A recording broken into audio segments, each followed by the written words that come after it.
weeks ago, I started hearing a voice in my head. At first, I thought it was just my own thoughts. You know how sometimes your brain talks to itself, like reminding you to lock the door or asking if you left the stove on. But this voice was different. It didn't sound like me. It sounded calm, quiet, almost whispering. The first time I noticed it, I was at work in a small office with about 10 people. Nothing exciting ever happens there. But that morning, while I was typing an email, the voice suddenly said, "Watch the coffee." I froze. Coffee. A few seconds later, my coworker Mark stood up from his desk holding a cup. He tripped over a cable and spilled coffee all over the floor. Everyone laughed, but I just sat there staring at my screen because I had heard the warning before it happened. I told myself it was coincidence, just a weird thought. But later that day, it happened again. I was walking home when the voice whispered, "Someone will knock in 10 seconds. I stopped walking. 10 seconds later, knock, knock, knock.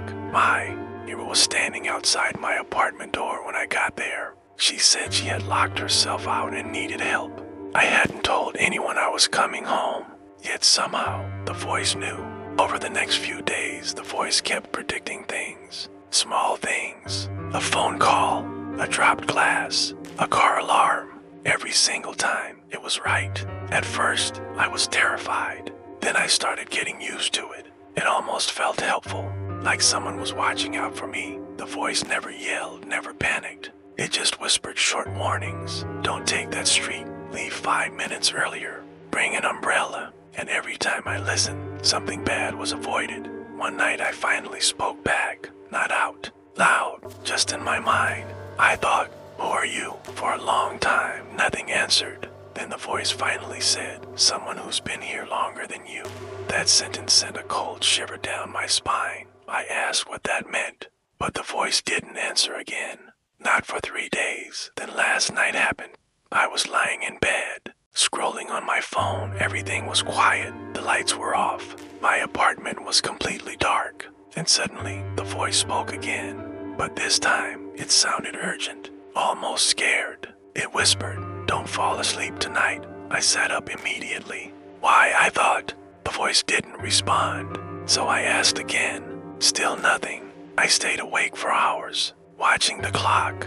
Midnight passed, then 1 a.m., then 2 a.m. Nothing happened. Eventually, I started feeling stupid. Maybe I imagined the whole thing. Maybe I was just tired. Around 3 a.m., my eyes started closing, and the voice spoke again. This time louder. "Please, stay awake." I sat up again, heart racing. "What happens if I fall asleep?" I asked. The voice paused for a long time. Then it said something that made my blood turn cold. It whispered, "Because when you sleep, he wakes up." I froze. "What do you mean?" I thought. No answer. Minutes passed. Then finally the voice said, "2 weeks ago, you weren't alone in your head." My stomach dropped. The voice continued, "There were 3 of us, me, you, and him." My hand started shaking. "What happened to him?" I asked. The voice replied quietly, "He figured out how to push people deeper." "What does that mean?" Another long silence. Then the voice said, "Think about the last 2 weeks. You've been hearing me, but have you noticed something else?" I tried to remember. Something felt wrong, something I couldn't explain. Then I realized I couldn't remember my dreams anymore, not a single one. The voice whispered, "That's where he is, in the part of your mind you can't reach." I felt like I couldn't breathe. "What does he want?" I asked. The voice answered slowly, "He wants the body." My heart started pounding. "So why haven't you stopped him?" I thought. The voice replied with something that made my entire body go numb. "Because I'm not protecting you." Silence filled my apartment. Then the voice whispered one final sentence, soft, calm, patient. "I'm the one he trapped here." A long pause. And then it said, "Tonight, he's finally strong enough to push you down." My eyes drifted toward the clock. 3:47 a.m.